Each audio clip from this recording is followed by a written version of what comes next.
शिवपुराण ज्योतिर्लिंग 12वां कृष्णेश्वर मंदिर ज्योतिर्लिंग। ओम नमः शिवाय। हर हर महादेव। आइए इन कल्याणकारी ज्योतिर्लिंगों के बारे में एक एक करके जानते हैं। श्री सोमनाथ गुजरात प्रांत के काठियावाड़ क्षेत्र में समुद्र के किनारे सोमनाथ नामक विश्व प्रसिद्ध मंदिर में यह ज्योतिर्लिंग स्थापित है। पहले यह क्षेत्र प्रभास क्षेत्र के नाम से जाना जाता था। यहीं भगवान श्री कृष्ण ने जरा नामक व्याध के बाण को निमित्त बनाकर अपनी लीला का संवरण किया था। यहाँ के ज्योतिर्लिंग की कथा का पुराणों में इस प्रकार से वर्णन है। दक्ष प्रजापति की 27 कन्याएं थी। उन सभी का विवाह चंद्रदेव के साथ हुआ था, किंतु चंद्रमा का समस्त अनुराग व प्रेम उनमें से केवल रोहिणी के प्रति ही रहता था। उनके इस कृत्य से दक्ष प्रजापति की अन्य कन्याएं बहुत ही अप्रसन्न रहती थीं। उन्होंने अपनी यह व्यथा कथा अपने पिता को सुनाई। दक्ष प्रजापति ने इसके लिए चंद्रदेव को अनेक प्रकार से समझाया, किंतु रोहिणी के वशीभूत उनके हृदय पर इसका कोई प्रभाव नहीं पड़ा। अंततः दक्ष ने क्रुद्ध होकर उन्हें क्षयग्रस्त हो जाने का शाप दे दिया। इस शाप के कारण चंद्रदेव तत्काल क्षयग्रस्त हो गए। उनके क्षयग्रस्त होते ही पृथ्वी पर सुधा शीतलता वर्षण का उनका सारा कार्य रुक गया। चारों ओर त्राही त्राही मच गई। चंद्रमा भी बहुत दुखी और चिंतित थे। उनकी प्रार्थना सुनकर इंद्र आदि देवता तथा वशिष्ठ आदि ऋषिगण उनके उद्धार के लिए पितामह ब्रह्मा जी के पास गए। सारी बातों को सुनकर ब्रह्मा जी ने कहा, चंद्रमा अपने शाप विमोचन के लिए अन्य देवों के साथ पवित्र प्रभास क्षेत्र में जाकर मृत्युंजय भगवान शिव की आराधना करें। उनकी कृपा से अवश्य ही इनका शाप नष्ट हो जाएगा और ये रोग मुक्त हो जाएंगे। उनके कथानुसार चंद्रदेव ने मृत्युंजय भगवान की आराधना का सारे कार्य पूरा किया। उन्होंने घोर तपस्या करते हुए 10 करोड़ बार मृत्युंजय मंत्र का जप किया। इससे प्रसन्न होकर मृत्युंजय भगवान शिव ने उन्हें अमृत का वर प्रदान किया। उन्होंने कहा, चंद्रदेव तुम शोक न करो, मेरे वश से तुम्हारा शाप मोचन तो होगा ही, साथ ही प्रजापति दक्ष के वचनों की रक्षा भी हो जाए। कृष्ण पक्ष में प्रतिदिन तुम्हारी एक एक कला छीन होगी, किंतु पुनः शुक्ल पक्ष में उसी क्रम से तुम्हारी एक एक कला बढ़ जाया करेगी। इस प्रकार प्रत्येक पूर्णिमा को तुम्हारे पूर्ण चंद्रत्व प्राप्त होता रहेगा। चंद्रमा को मिलने वाले इस वरदान से सारे लोगों के प्राणी प्रसन्न हो उठे। सुधाकर चंद्रदेव पुनः 10 दिशाओं में सुधा वर्षण का कार्य पूर्ववत करने लगे। शाप मुक्त होकर चंद्रदेव ने अन्य देवताओं के साथ मिलकर मृत्युंजय भगवान से प्रार्थना की कि आप माता पार्वती जी के साथ सदा के लिए प्राणों के उद्धारार्थ यहाँ निवास करें। भगवान शिव उनकी इस प्रार्थना को स्वीकार करके ज्योतिर्लिंग के रूप में माता पार्वती जी के साथ तभी से यहाँ रहने लगी। पावन प्रभास क्षेत्र में स्थित इस सोमनाथ ज्योतिर्लिंग की महिमा महाभारत, श्रीमद् भगवत तथा स्कंद पुराण आदि में विस्तारित से बताया गया है। चंद्रमा का एक नाम सोम भी है। उन्होंने भगवान शिव को ही अपना नाथ स्वामी मानकर यहाँ तपस्या की थी। अतः इस ज्योतिर्लिंग को सोमनाथ कहा जाता है। इसके दर्शन, पूजन, आराधना से भक्तों के जन्म जन्मांतर के सारे पाप दुष्कृत्य विनष्ट हो जाते हैं। ये भगवान शिव और माता पार्वती की अक्षय कृपा का पात्र बन जाते हैं। मोक्ष का मार्ग उनके लिए सहज ही सुलभ हो जाता है। उनके लौकिक परलौकिक सारे कृत्य स्वमेव सफल हो जाते हैं।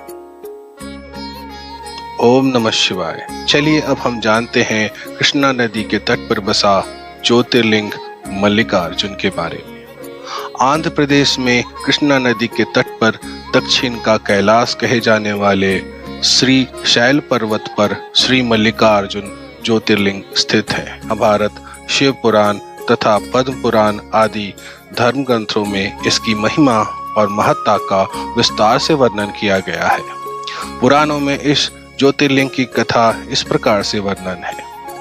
एक समय की बात है, भगवान शंकर जी के दोनों पुत्र श्री गणेश और श्री कार्तिकेय स्वामी विवाह के लिए परस्पर झगड़ने लगे। प्रत्येक का आग्रह था कि पहले मेरा विवाह किया जाए। उन्हें लड़ते झगड़ते देखकर भगवान शंकर और मां भवानी ने कहा, तुम लोगों में से जो पहले पूरी पृथ्वी का चक्कर लगाकर यहाँ वापस लौट आएगा, उसी का विवाह पहले किया जाएगा। माता पिता की यह बात सुनकर श्री कार्तिकेय स्वामी तो अपने वाहन मयूर पर विराजित हो तुरंत पृथ्वी प्रदक्षिणा के लिए दौड़ पड़े। लेकिन गणेश जी के लिए तो यह कार्य बड़ा ही कठिन था। एक तो उनकी काया स्थूल थी, दूसरे उनके वाहन भी मूषक चूहा था। भला वे दौड़ में स्वामी कार्तिकेय की बराबरी किस प्रकार कर पाते।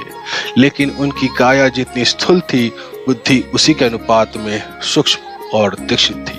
उन्होंने अविलंब पृथ्वी की परिक्रमा का एक सुगम उपाय खोज निकाला। सामने बैठे माता पिता का पूजन करने के पश्चात उनकी 7 प्रदक्षिणाएं करके उन्होंने पृथ्वी प्रदक्षिणा का कार्य पूरा कर लिया। पूरी पृथ्वी का चक्कर लगाकर स्वामी कार्तिकेय जब तक लौटे, तब तक गणेश जी का सिद्धि और बुद्धि नाम वाली 2 कन्याओं के साथ विवाह हो चुका था और उन्हें क्षेम तथा लाभ नामक 2 पुत्र भी प्राप्त हो चुके थे। यह सब देखकर स्वामी कार्तिकेय अत्यंत रुष्ट होकर, क्रोधित होकर कौच पर्वत पर चले गए। माता पार्वती वहां उन्हें मनाने पहुंची। पीछे शंकर भगवान वहां पहुंचकर 2 ज्योतिर्लिंग के रूप में प्रकट हुए और तब से मल्लिकार्जुन ज्योतिर्लिंग के नाम से प्रख्यात हुए। इनकी अर्चना सर्वप्रथम मल्लिका पुष्पों से की गई थी। मल्लिकार्जुन नाम पड़ने का यही कारण है। आइए जानते हैं उज्जैन में स्थित महाकालेश्वर ज्योतिर्लिंग के बारे में। श्री महाकालेश्वर यह परम पवित्र ज्योतिर्लिंग मध्य प्रदेश के उज्जैन नगर में है। पुण्य सलीला क्षिप्रा नदी के तट पर स्थित उज्जैन प्राचीन काल में उज्जयिनी के नाम से विख्यात था। इसे अवंतिकापुरी भी कहते थे। यह भारत की परम पवित्र सप्तपुरियों में से एक है। महाभारत, शिव पुराण एवं स्कंद पुराण में महाकाल ज्योतिर्लिंग की महिमा का पूरे विस्तार के साथ वर्णन किया गया है। इस ज्योतिर्लिंग की कथा पुराणों में इस प्रकार वर्णित है। प्राचीन काल में उज्जयिनी में राजा चंद्रसेन राज्य करते थे। वह परम शिव भक्त थे। एक दिन श्रीकर नामक एक 5 वर्ष का गोप बालक अपनी मां के साथ उधर से गुजर रहा था। राजा का शिव पूजन देखकर उसे बहुत ही विस्मय और कौतूहल हुआ। वह स्वयं उसी प्रकार की सामग्रियों से शिव पूजन करने के लिए लालायित। सामग्री का साधन न जुट पाने पर लौटते समय उसने रास्ते से एक पत्थर का टुकड़ा उठा लिया। घर आकर उसी पत्थर को शिव रूप में स्थापित कर पुष्प, चंदन आदि से परम श्रद्धा पूर्वक उसकी पूजा करने लगा। माता भोजन करने के लिए बुलाने आई, किंतु वह पूजा छोड़कर उठने के लिए किसी भी प्रकार तैयार नहीं हुआ। अंत में माता ने झल्लाकर पत्थर का वह टुकड़ा उठाकर दूर फेंक दिया। इससे बहुत ही दुखी होकर वह बालक जोर जोर से भगवान शिव को पुकारता हुआ रोने लगा। रोते रोते अंत में बेहोश होकर वह गिर पड़ा। बालक की अपने प्रति यह भक्ति और प्रेम देखकर भोलेनाथ भगवान शिव अत्यंत प्रसन्न हो गए। बालक ने जैसे ही होश में आकर अपने नेत्र खोले तो उसने देखा कि उसके सामने एक बहुत ही भव्य और अति विशाल स्वर्णों और रत्नों से बना हुआ मंदिर खड़ा है। उस मंदिर के अंदर एक बहुत ही प्रकाशपूर्ण, भास्वर, तेजस्वी ज्योतिर्लिंग खड़ा है। बच्चा प्रसन्नता और आनंद से विभोर होकर भगवान शिव की स्तुति करने लगा। माता को जब यह समाचार मिला तब दौड़कर उसने अपने प्यारे लाल को गले से लगा लिया। पीछे राजा चंद्रसेन ने भी वहां पहुंचकर उस बच्चे की भक्ति और सिद्धि की बड़ी सराहना की। धीरे धीरे वहां बड़ी भीड़ जुट गई। इतने में उस स्थान पर हनुमान जी प्रकट हो गए। उन्होंने कहा, मनुष्यों, भगवान शंकर शीघ्र फल देने वाले देवताओं में सर्वप्रथम है। इस बालक की भक्ति से प्रसन्न होकर उन्होंने इसे ऐसा फल प्रदान किया है जो बड़े बड़े ऋषि मुनि करोड़ों जन्मों की तपस्या से भी प्राप्त नहीं कर पाते। इस गोप बालक की 8वीं पीढ़ी में धर्मात्मा नंद गोप का जन्म हुआ।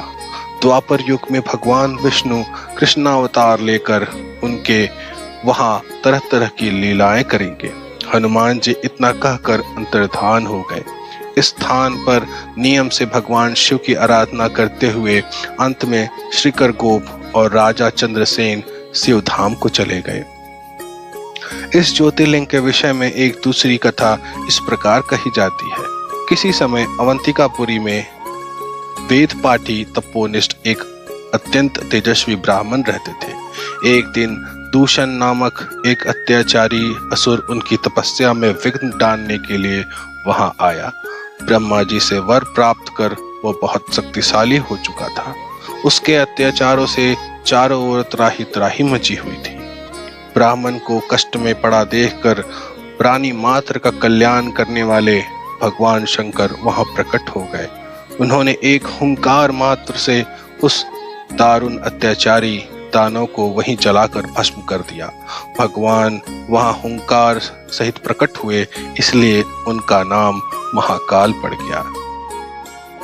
इसीलिए परम पवित्र ज्योतिर्लिंग को महाकाल के नाम से जाना जाता है। ओम नमः शिवाय, हर हर महादेव। नर्मदा तट स्थित श्री ओमकारेश्वर ज्योतिर्लिंग। यह ज्योतिर्लिंग मध्य प्रदेश में पवित्र नर्मदा नदी के तट पर स्थित है। इस स्थान पर नर्मदा के 2 धाराओं में विभक्त हो जाने से बीच में एक टापू सा बन गया है। इस टापू को मानधाता पर्वत या शिवपुरी कहते हैं। नदी की इस धारा इस पर्वत के उत्तर और दूसरी दक्षिण होकर बहती है। दक्षिण वाली धारा ही मुख्य धारा मानी जाती है। इसी मानधाता पर्वत पर श्री ओमकारेश्वर ज्योतिर्लिंग का मंदिर स्थित है। पूर्व काल में महाराजा मानधाता ने इसी पर्वत पर अपनी तपस्या से भगवान शिव को प्रसन्न किया था। इसी से इस पर्वत को मानधाता पर्वत कहा जाने लगा। इस ज्योतिर्लिंग मंदिर के भीतर 2 कोठरियों से होकर जाना पड़ता है। भीतर अंधेरा रहने के कारण यहाँ निरंतर प्रकाश जलता रहता है। ओमकारेश्वर लिंग मनुष्य निर्मित नहीं है, स्वयं प्रकृति ने इसका निर्माण किया है। इसके चारों ओर हमेशा जल भरा रहता है। संपूर्ण मानधाता पर्वत ही भगवान शिव का रूप माना जाता है। इसी कारण इसे शिवपुरी भी कहते हैं। लोग भक्ति पूर्वक इसकी परिक्रमा करते हैं। कार्तिकी पूर्णिमा के दिन यहाँ बहुत भारी मेला लगता है। यहाँ लोग भगवान शिव जी को चने की दाल चढ़ाते हैं। रात्रि को शिव आरती का कार्यक्रम बड़ी भव्यता के साथ होता है। तीर्थयात्रियों को इसके दर्शन अवश्य करने चाहिए। इस ओमकारेश्वर ज्योतिर्लिंग के 2 स्वरूप हैं। एक को ममलेश्वर के नाम से जाना जाता है। यह नर्मदा के दक्षिण तट पर ओमकारेश्वर से थोड़ी दूर हटकर है। पृथक होते हुए भी दोनों की गणना एक ही में की जाती है। लिंग के 2 स्वरूप होने की कथा पुराणों में इस प्रकार दी गई है। एक बार विंध्य पर्वत ने पार्थिव अर्चना के साथ भगवान शिव की 6 मास तक कठिन उपासना की। उनकी इस उपासना से प्रसन्न होकर भूत भावन शंकर जी वहां प्रकट हुए। उन्होंने विंध्य को उनकी मनोवांछित वर प्रदान किए। विंध्याचल के इस वर प्राप्ति के अवसर पर वहां बहुत से ऋषिगण और मुनि भी पधारे। उनकी प्रार्थना पर शिव जी ने अपने ओमकारेश्वर नामक लिंग के 2 भाग किए। एक का नाम ओमकारेश्वर और दूसरे का अमलेश्वर पड़ा। दोनों लिंगों का स्थान और मंदिर पृथक होते भी दोनों की सत्ता और स्वरूप एक ही माना गया। मंदिर अपने स्वरूप से ही धर्म और अध्यात्म की ओर बढ़ने का संदेश देता है। चोटी के पूर्व में अलकनंदा के सुरम्य तट पर बद्रीनाथ का परम प्रसिद्ध मंदिर है। अलकनंदा और मंदाकिनी ये दोनों नदियां नीचे रुद्रप्रयाग में आकर मिल जाती हैं। दोनों नदियों की यह संयुक्त धारा और नीचे देवप्रयाग में आकर भागीरथी गंगा से मिल जाती है। इस प्रकार परम पावन गंगा जी में स्नान करने वाले को भी श्री केदारेश्वर और बद्रीनाथ के चरणों को धोने वाले जल का स्पर्श सुलभ हो जाता है। इस अतीव पवित्र पुण्य फलदायी ज्योतिर्लिंग की स्थापना के विषय में पुराणों में यह कथा वर्णित है। अनंत रत्नों के जनक, अतिशय पवित्र तपस्वियों, ऋषियों, सिद्धों, देवताओं की निवास भूमि पर्वतराज हिमालय के केदार नामक अत्यंत शोभाशाही श्रृंग पर महातपस्वी श्री नर और नारायण बहुत वर्षों तक भगवान शिव को प्रसन्न करने के लिए बड़ी कठिन तपस्या की। कई हजार वर्षों तक वे निराहार रहकर एक पैर पर खड़े होकर शिव नाम का जप करते रहे। इस तपस्या से सारे लोगों में उनकी चर्चा होने लगी। देवता, ऋषि मुनि, यक्ष, गंधर्व सभी उनकी साधना और संयम की प्रशंसा करने लगे। चराचर के पितामह ब्रह्मा जी और सबका पालन पोषण करने वाले भगवान विष्णु भी महातपस्वी नर नारायण के तप की भूरी भूरी प्रशंसा करने लगे। अंत में भगवान शंकर जी भी उनकी इस कठिन साधना से प्रसन्न हो उठे और नारायण ने भगवान भोलेनाथ के दर्शन से भाव विभल और आनंद विभोर होकर बहुत प्रकार की पवित्र स्तुतियों और मंत्रों से उनकी पूजा अर्चना की। भगवान शिव जी ने अत्यंत प्रसन्न होकर उनसे वर मांगने को कहा। भगवान शिव की यह बात सुनकर दोनों ऋषियों ने उनसे कहा, देवाधिदेव महादेव, यदि आप हम पर प्रसन्न हैं तो भक्तों के कल्याण हेतु आप सदा सर्वदा के लिए अपने स्वरूप को यहाँ स्थापित करने की कृपा करें। आपके यहाँ निवास करने से यह स्थान सभी प्रकार से अत्यंत पवित्र हो उठेगा।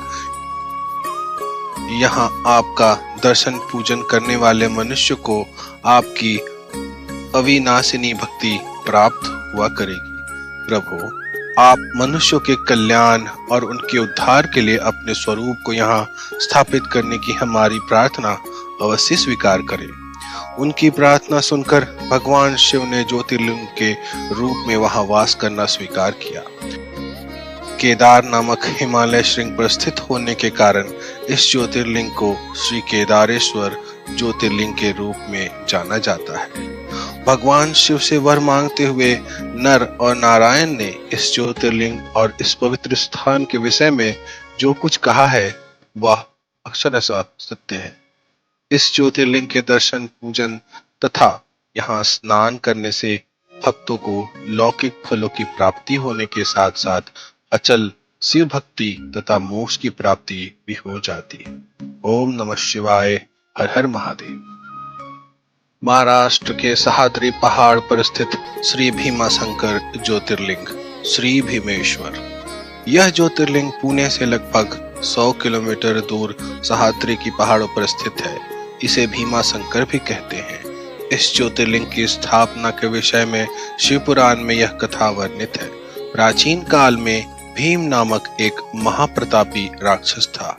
वह कामरूप प्रदेश में अपनी मां के साथ रहता था। वह महाबली राक्षस राज रावण के छोटे भाई कुंभकर्ण का पुत्र था, लेकिन उसने अपने पिता को कभी देखा न था। उसके होश संभालने के पूर्व ही भगवान राम के द्वारा कुंभकर्ण का वध कर दिया गया था। जब वह युवावस्था को प्राप्त हुआ तब उसकी माता ने उससे सारी बात बताई। भगवान विष्णु के अवतार श्री रामचंद्र जी द्वारा अपने पिता के वध की बात सुनकर वह महाबली राक्षस अत्यंत संतप्त और क्रुद्ध हो उठा। अब वह निरंतर भगवान श्री हरि के वध का उपाय सोचने लगा। उसने अपनी अभिष्ट की प्राप्ति के लिए 1000 वर्ष तक कठिन तपस्या की। उसकी तपस्या से प्रसन्न होकर ब्रह्मा जी ने उसे लोक विजयी होने का वर दे दिया। अब तो वह राक्षस ब्रह्मा जी के उस वर के प्रभाव से सारे प्राणियों को पीड़ित करने लगा। उसने देवलोक पर आक्रमण करके इंद्र आदि सारे देवताओं को वहां से बाहर निकाल दिया। पूरे देवलोक पर अब भीम का अधिकार हो गया था। उसके बाद उसने भगवान श्री हरि को भी युद्ध में परास्त किया। श्री हरि को पराजित करने के पश्चात उसने कामरूप के परम शिव भक्त राजा सुदक्षिण पर आक्रमण करके उन्हें मंत्रियों अनुचरों सहित बंदी बना लिया। इस प्रकार धीरे धीरे उसने सारे लोगों पर अपना अधिकार जमा लिया। उसके अत्याचारों से वेदों, पुराणों, शास्त्रों और स्मृतियों का सर्वत्र एकदम लोप हो गया। वह किसी को भी कोई भी धार्मिक कृत्य नहीं करने देता था। इस प्रकार यज्ञ, दान, तप, स्वाध्याय आदि के सारे काम एकदम रुक गए। भीम के अत्याचार की भीषणता से घबराकर ऋषि मुनि और देवगण भगवान शिव की शरणों में गए और उनसे अपने तथा अन्य सारे प्राणियों का दुख कहा। उनकी यह प्रार्थना सुनकर भगवान शिव ने कहा, मैं शीघ्र ही इस अत्याचारी राक्षस का संहार करूंगा। उसने मेरे प्रिय भक्त कामरूप नरेश सुदक्षिण को भी शिव को सहित बंदी बना लिया है।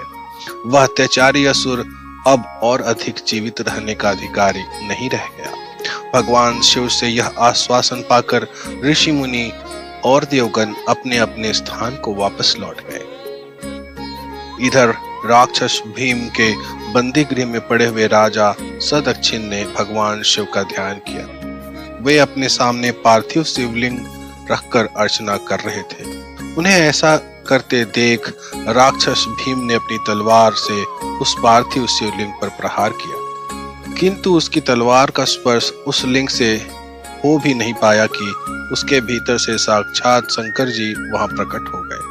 उन्होंने अपनी हुंकार मात्र से उस राक्षस को वहां जलाकर भस्म कर दिया।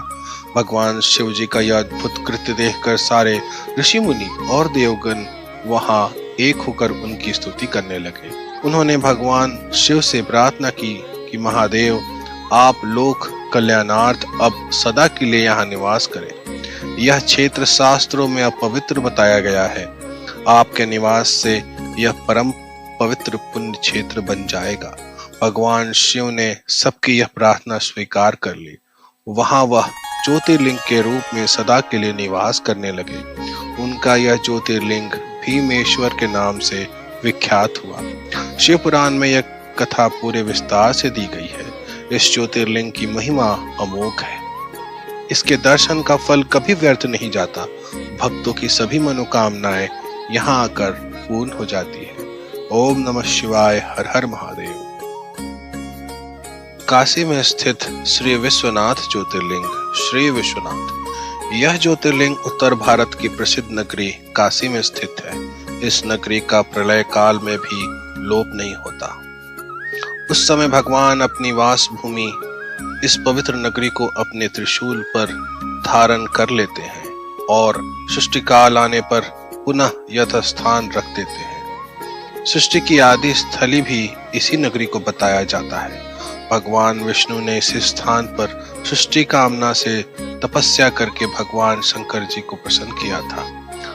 अगस्त्य मुनि ने भी इसी स्थान पर अपनी तपस्या द्वारा भगवान शिव को संतुष्ट किया था। इस पवित्र नगरी की महिमा ऐसी है कि यहाँ जो भी प्राणी अपने प्राण त्याग करता है उसे मोक्ष की प्राप्ति होती है।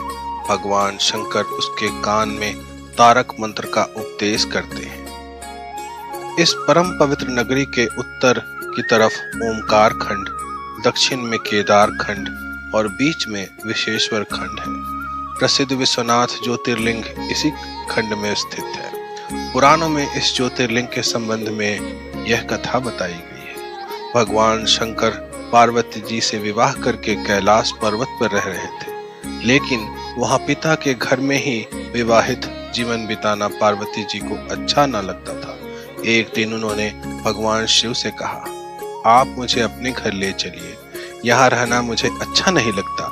सारी लड़कियां शादी के बाद अपने पति के घर जाती हैं, मुझे पिता के घर में ही रहना पड़ रहा है। भगवान शिव ने उनकी यह बात स्वीकार कर ली। माता पार्वती जी को साथ लेकर अपनी पवित्र नगरी काशी में आ गए। यहाँ आकर वे विश्वनाथ ज्योतिर्लिंग के रूप में स्थापित हो गए। इस ज्योतिर्लिंग के दर्शन पूजन द्वारा मनुष्य समस्त पापों तापों से छुटकारा पा जाता है। प्रतिदिन नियम से श्री श्री विश्वनाथ के दर्शन करने वाले भक्तों के योग क्षेम का समस्त भार भगवान शंकर अपने ऊपर ले लेते हैं। ऐसे भक्त उनके परम धाम का अधिकारी बन जाता है। भगवान शिव जी की कृपा उस पर सदैव बनी रहती है। नासिक में स्थित श्री त्र्यंबकेश्वर ज्योतिर्लिंग। श्री त्र्यंबकेश्वर, यह ज्योतिर्लिंग महाराष्ट्र प्रांत में नासिक से 30 किलोमीटर दूर पश्चिम में स्थित है। इस ज्योतिर्लिंग की स्थापना के विषय में शिव पुराण में यह कथा वर्णित है। एक बार महर्षि गौतम के तपोवन में रहने वाले ब्राह्मणों की पत्नियां किसी बात पर उनकी पत्नी अहिल्या से नाराज हो गई। उन्होंने अपने पतियों को ऋषि गौतम का अपकार करने के लिए प्रेरित किया। उन ब्राह्मणों ने इसके निमित्त भगवान श्री गणेश जी की आराधना की। उनकी आराधना से प्रसन्न हो गणेश जी ने प्रकट होकर उनसे वर मांगने को कहा। उन ब्राह्मणों ने कहा, प्रभु, यदि आप हम पर प्रसन्न हैं तो किसी प्रकार ऋषि गौतम को इस आश्रम से बाहर निकाल दें। उनकी यह बात सुनकर गणेश जी ने उन्हें ऐसा वर मांगने के लिए समझाया, किंतु वे अपने आग्रह पर अटल रहे। अंततः गणेश जी को विवश होकर उनकी बात माननी पड़ी। अपने भक्तों का मन रखने के लिए वे एक दुर्बल गाय का रूप धारण करके ऋषि गौतम के खेत में जाकर रहने लगे। गाय को फसल चरते देखकर ऋषि बड़ी नरमी के साथ हाथ में तृण लेकर उसे हाँकने के लिए लपके। उन तृणों का स्पर्श होते ही वह गाय वहीं मरकर गिर पड़ी। अब तो बड़ा हाहाकार मच गया। सारे ब्राह्मण एकत्र हो गो हत्यारा कहकर ऋषि गौतम की भर्त्सना करने लगे। ऋषि गौतम इस घटना से बहुत आश्चर्यचकित और दुखी थे। अब उन सारे ब्राह्मणों ने कहा कि तुम्हें यह आश्रम छोड़कर अन्यत्र कहीं दूर चले जाना चाहिए। गो हत्यारे के निकट रहने से हमें भी पाप लगेगा। विवश होकर ऋषि गौतम अपनी पत्नी अहिल्या के साथ वहां से एक कोस दूर जाकर रहने लगे, किंतु उन ब्राह्मणों ने वहां भी उनका रहना दूभर कर दिया। वे कहने लगे, गो हत्या के कारण तुम्हें अब वेद पाठ और यज्ञ आदि के कार्य करने का कोई अधिकार नहीं रह गया। अंततः अनुनय भाव से ऋषि गौतम ने उन ब्राह्मणों से प्रार्थना की कि आप लोग मेरे प्रायश्चित और उद्धार का कोई उपाय बताएं। तब उन्होंने कहा, गौतम, तुम अपने पाप को सर्वत्र सबको बताते हुए 3 बार पूरी पृथ्वी की परिक्रमा करो, फिर लौटकर यहाँ 1 महीने तक व्रत करो। इसके बाद ब्रह्मगिरी की 101 परिक्रमा करने के बाद तुम्हारी शुद्धि होगी, अथवा यहाँ गंगा जी को लाकर उनके जल से स्नान करके 1 करोड़ पार्थिव शिवलिंगों से शिव जी की आराधना करो। इसके बाद पुनः गंगा जी में स्नान करके इस ब्रह्म नगरी की 11 बार परिक्रमा करो। फिर 100 घड़ों के पवित्र जल से पार्थिव शिवलिंगों को स्नान कराने से तुम्हारा उद्धार होगा। ब्राह्मणों के कथानुसार महर्षि गौतम वे सारे कार्य पूरे करके पत्नी के साथ पूर्णतः तल्लीन होकर भगवान शिव की आराधना करने लगे। इससे प्रसन्न हो भगवान शिव ने प्रकट होकर उनसे वर मांगने को कहा। महर्षि गौतम ने उनसे कहा, भगवान, मैं यही चाहता हूँ कि आप मुझे गौ हत्या के पाप से मुक्त कर दें। भगवान शिव ने कहा, गौतम, तुम सर्वथा निष्पाप हो। गौ हत्या का अपराध तुम पर छलपूर्वक लगाया गया था।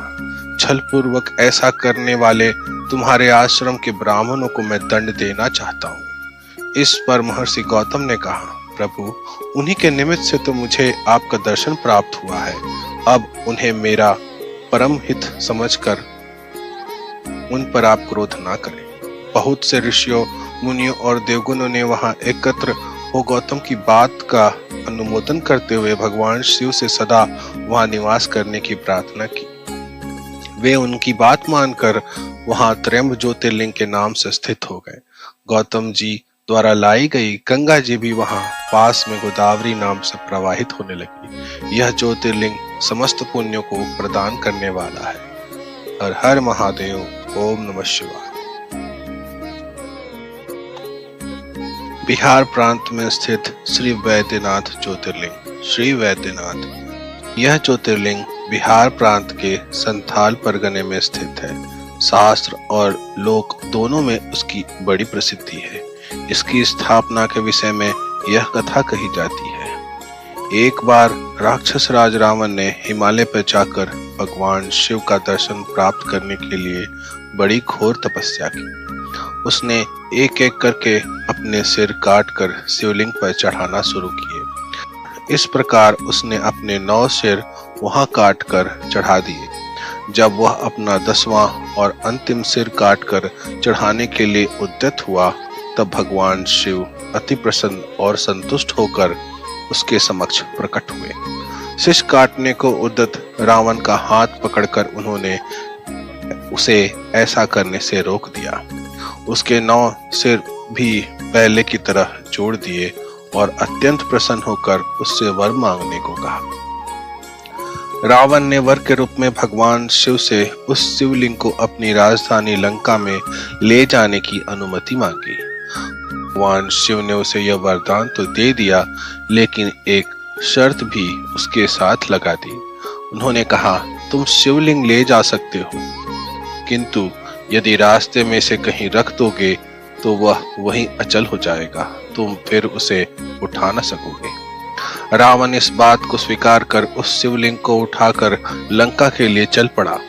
चलते चलते एक जगह मार्ग में उसे लघु शंका करने की आवश्यकता महसूस हुई। वह उस शिवलिंग को एक अहीर के हाथ में थमाकर लघु शंका की निवृत्ति के लिए चल पड़ा। उस अहीर को शिवलिंग का भार बहुत अधिक लगा और वह उसे संभाल न सका। विवश होकर उसने शिवलिंग को वहीं भूमि पर रख दिया।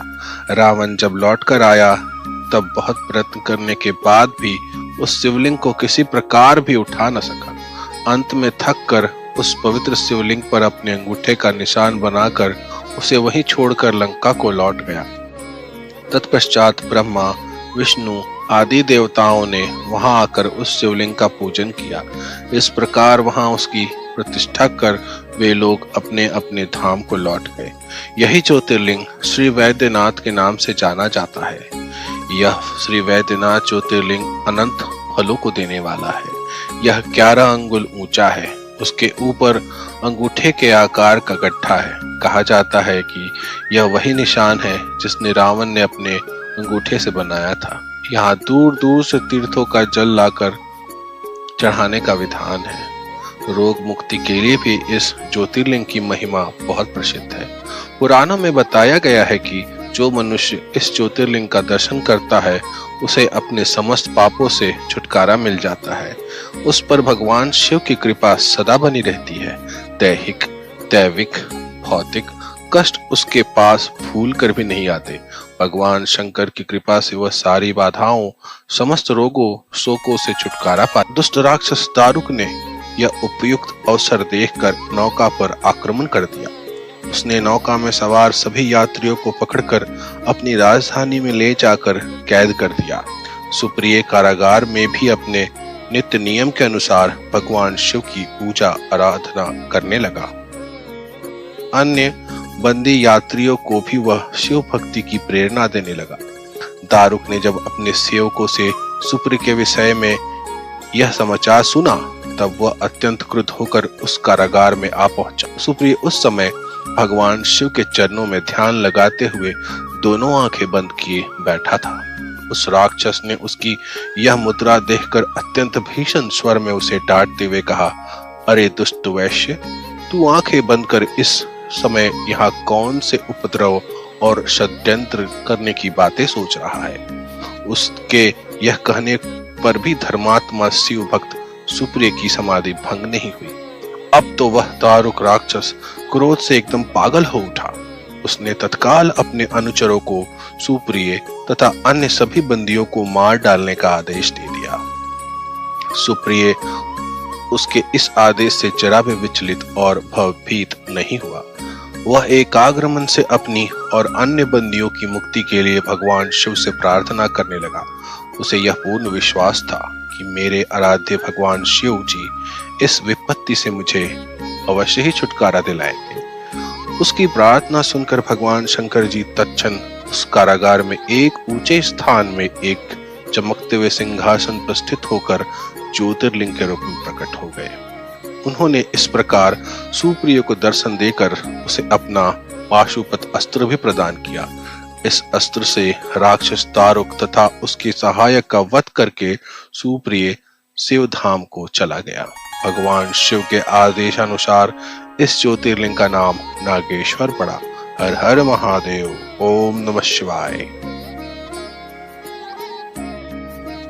श्री रामचंद्र द्वारा स्थापित श्री रामेश्वर ज्योतिर्लिंग। श्री रामेश्वर, इस ज्योतिर्लिंग की स्थापना मर्यादा पुरुषोत्तम भगवान श्री रामचंद्र जी ने की थी।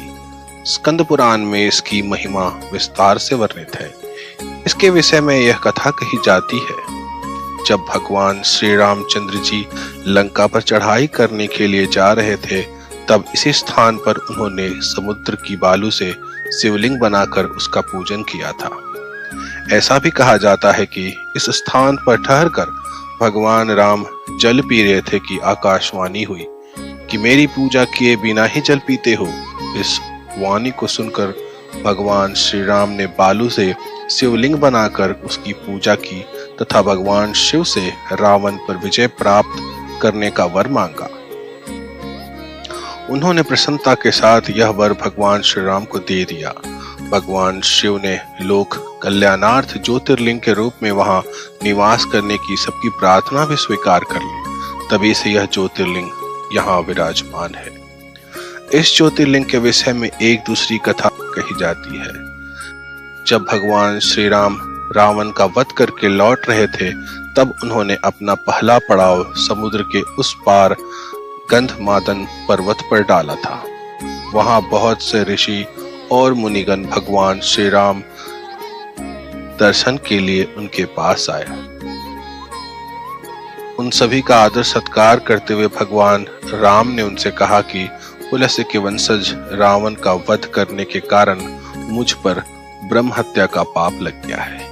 आप लोग मुझे इससे निवृत्ति का कोई उपाय बताइए। यह बात सुनकर वहां उपस्थित सारे ऋषियों मुनियों ने एक स्वर से कहा कि आप यहाँ शिवलिंग की स्थापना कीजिए, इससे आप ब्रह्म हत्या के पाप से छुटकारा पा जाएंगे।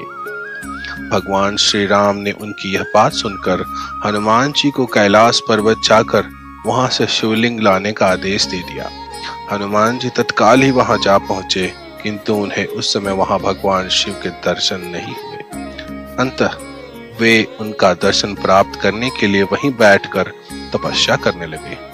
कुछ काल पश्चात शिव जी के दर्शन प्राप्त कर हनुमान जी शिवलिंग लेकर लौटे, किंतु तब तक शुभ मुहूर्त बीत जाने की आशंका से यहाँ सीता जी द्वारा लिंग की स्थापना का कार्य कराया जा चुका था। हनुमान जी को यह सब देखकर बहुत दुख हुआ। उन्होंने अपनी व्यथा भगवान श्री राम से कह सुनाई। भगवान ने पहले ही लिंग स्थापित किए जाने का कारण हनुमान जी को बताते हुए कहा कि यदि तुम चाहो तो इस लिंग को यहाँ से उखाड़ कर हटा दो। हनुमान जी अत्यंत प्रसन्न होकर उस लिंग को उखाड़ने लगे, किंतु बहुत प्रयत्न करने पर भी वह टस से मस नहीं हुआ। अंत में उन्होंने उस शिवलिंग को अपनी पूंछ में लपेटकर उखाड़ने का प्रयत्न किया, फिर भी वह ज्यों का त्यों अडिग बना रहा। उल्टे हनुमान जी ही धक्का खाकर एक कोस दूर मूर्छित होकर जा गिरे। उनके शरीर से रक्त बहने लगा। यह देखकर सभी लोग अत्यंत व्याकुल हो उठे। माता सीता जी पुत्र से भी प्यारे अपने हनुमान के शरीर पर हाथ फेरती हुई विलाप करने लगी। मूर्छा दूर होने पर हनुमान जी ने भगवान श्री राम को परम ब्रह्म के रूप में सामने देखा। भगवान ने उन्हें शंकर जी की महिमा बताकर उनका प्रबोध किया। हनुमान जी द्वारा लाए गए लिंग की स्थापना भी वहीं पास में करा दी गई। ओम नमः शिवाय। हर हर महादेव। महाराष्ट्र के वेरल गांव में स्थित श्री घुस्मेश्वर ज्योतिर्लिंग। श्री घुस्मेश्वर 12 ज्योतिर्लिंगों में यह अंतिम ज्योतिर्लिंग है। इसे घुस्मेश्वर, घुस्रिनेश्वर या कृष्णेश्वर भी कहा जाता है। यह महाराष्ट्र प्रदेश में दौलताबाद से 12 मील दूर वेरल गांव के पास स्थित है। इस ज्योतिर्लिंग के विषय में पुराणों में यह कथा वर्णित है। दक्षिण देश में देवगिरी पर्वत के निकट सुधर्मा नामक एक अत्यंत तेजस्वी तपोनिष्ठ ब्राह्मण रहता था। उसकी पत्नी का नाम सुदेहा था। दोनों में परस्पर बहुत प्रेम था। किसी प्रकार का कोई कष्ट उन्हें नहीं था, लेकिन उन्हें कोई संतान नहीं थी। ज्योतिष गणना से पता चला कि सुदेहा के गर्भ में संतानोत्पत्ति हो ही नहीं सकती। सुदेहा संतान की बहुत ही इच्छुक थी। उसने सुधर्मा से अपनी छोटी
दिन पार्थिव शिवलिंग को फेंका करती थी। सुबह होते ही सबको इस बात का पता लग गया। पूरे घर में कोहराम मच गया। सुधर्मा और उसकी पुत्रवधू दोनों सिर पीट पीट कर फूट फूट कर रोने लगी, लेकिन खुशमा नित्य की भांति भगवान शिव की आराधना में तल्लीन रही, जैसे कुछ हुआ ही ना हो।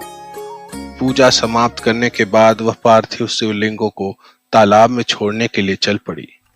जब वह तालाब से लौटने लगी, उसी समय उसका प्यारा लाल तालाब के भीतर से निकलकर आता हुआ दिखलाई पड़ा। वह सदा की भांति आकर खुशमा के चरणों में गिर पड़ा, जैसे कहीं आसपास से ही घूम कर आ रहा हो। इसी समय भगवान शिव भी वहां प्रकट होकर खुशमा से वर मांगने को कहने लगे। वह सुदेहा की खिनौनी करतूत से अत्यंत क्रुद्ध हो उठे थे। अपने त्रिशूल द्वारा उसका गला काटने को उद्यत दिखलाई दे रहे थे। खुशमा ने हाथ जोड़कर भगवान शिव से कहा, प्रभु, यदि आप मुझ पर प्रसन्न है तो मेरी उस अभागिन बहन को क्षमा कर दें। निश्चित ही उसे अपने अत्यंत जघन्य पाप किया है, किंतु आपकी दया से मुझे मेरा पुत्र वापस मिल गया है। अब आप उसे क्षमा करें प्रभु। मेरी एक प्रार्थना और है, लोक कल्याण के लिए आप इस स्थान पर सर्वदा के लिए निवास करें। भगवान शिव ने उसकी ये दोनों बातें स्वीकार कर ली। ज्योतिर्लिंग के रूप में प्रकट होकर वह वहीं निवास करने लगे। सती शिव भक्त खुशमा के आराध्य होने के कारण वे वहां कुसुमेश्वर महादेव के नाम से विख्यात हुए। कुसुमेश्वर ज्योतिर्लिंग की महिमा पुराणों में बहुत विस्तार से वर्णित की गई है। इनका दर्शन लोक परलोक दोनों के लिए अमोघ फलदायी है।